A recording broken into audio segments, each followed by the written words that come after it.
Hey, in this video I'm going to go over the build I used on the legendary Dideridex for PvP in a couple of matches recently. I posted the video of one of these matches, 15-4 loss where I had no deaths. I generally try to post matches that have at least somewhat of an even fight. The other matches I played with the ship were 15-0 wins, and I don't think those are interesting to watch, and they also don't really showcase how the build performs when under pressure. The ship is large and unwieldy, and I think lacking an intel seat puts it at a disadvantage defensively. More on that as we go. Starting with the gear, I'm using a bunch of different Polaron arrays. Why Polaron, you might ask? Well, because that's what I already had upgraded. If I had more time or more upgrade materials, I probably would have used disruptors or plasma instead to fit the theme better. Too many players are hung up on damage type or other small details that don't matter. Any damage type is perfectly viable if the build is good. Since this is a Miracle Worker ship, I wanted to use mixed armament synergy for a little bit of additional damage, so I'm using the Gamma Reputation Polaron turret in the rear. This ensures that I get the most damage uptime from mixed armament synergy when I activate it, and the turret also applies a -10 debuff if I'm moving faster than my target. That won't be often in this ship, like I said, but I already had this turret upgraded and I didn't want to spend more resources upgrading something else for a relatively minor performance boost. Otherwise, I'm using the 3-piece competitive set made up of the deflector, engines, and shields. This has a nice bonus energy resist, which helps defend against sudden spike damage dealt by other beam ships and is my preferred setup. But you could also use the 2-piece discovery set or others. There's a lot of room for personal tweaks here. My warp core is the temporal core, which has the trajector jump ability, essentially a forward teleport that breaks out of most holds like parasitic ice or jumps out of the range of a plasma storm slow effect. As for consoles, I'm using 5 Fleet Colony tactical consoles for their healing proc.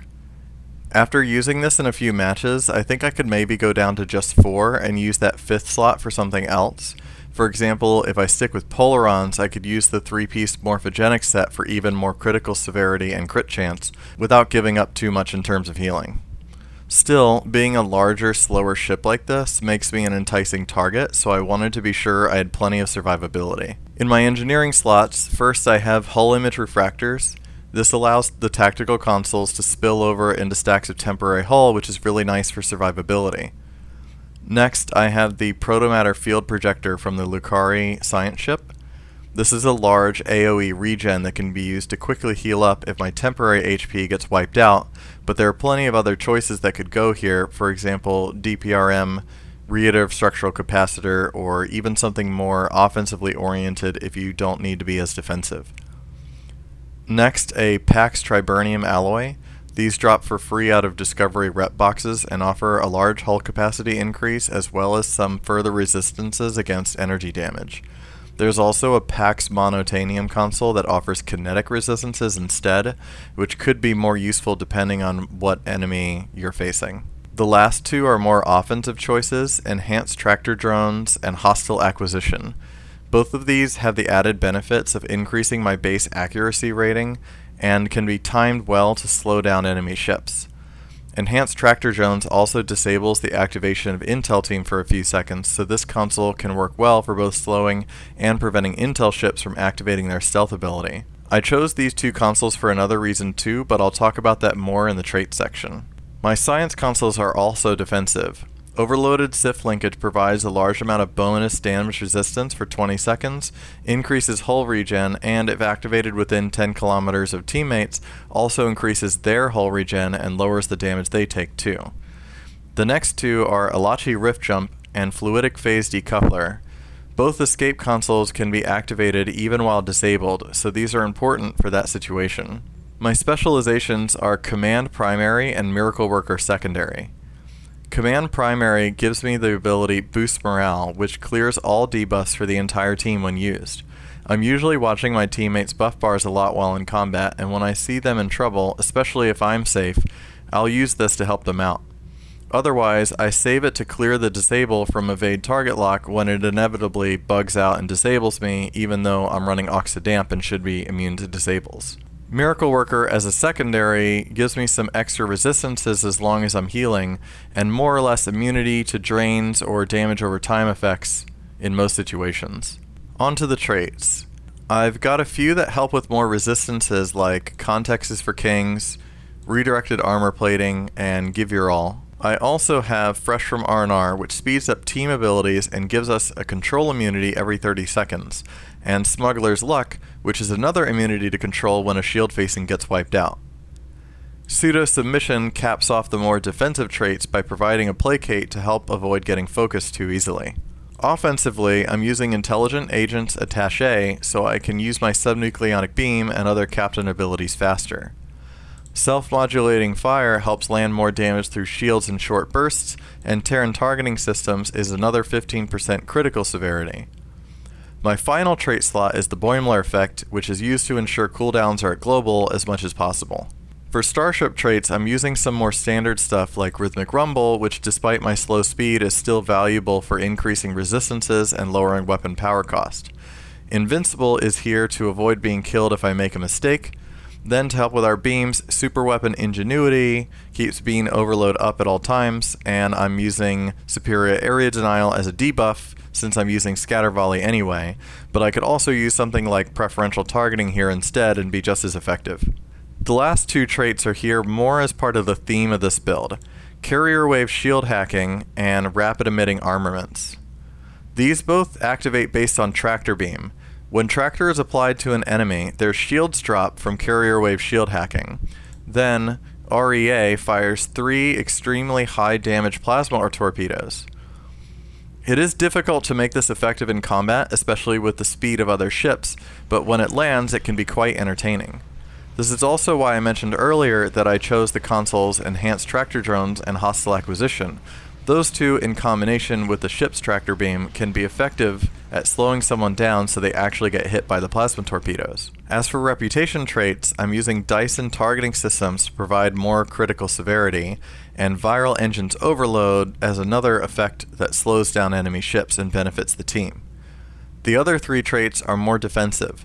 Dyson Hull Reinforcement adds more bonus damage resistance, Automated Protomatter Conduits keeps some rapid regen up, and Evasive Tactics clears more control effects and helps us avoid being slowed and killed. So taking a look at my Bridge Officer layout, my tactical seat is simple: Tac Team, Cannon Scatter Volley, and Beam Overload. This provides our core damage and core healing setup. The Science seat, being a Lieutenant Commander, I went with Tractor Beam 1, which triggers Carrier Wave and REA as I said before, Science Team, which is important for clearing certain debuffs, and Photonic Officer 2 for more rapid cooldowns.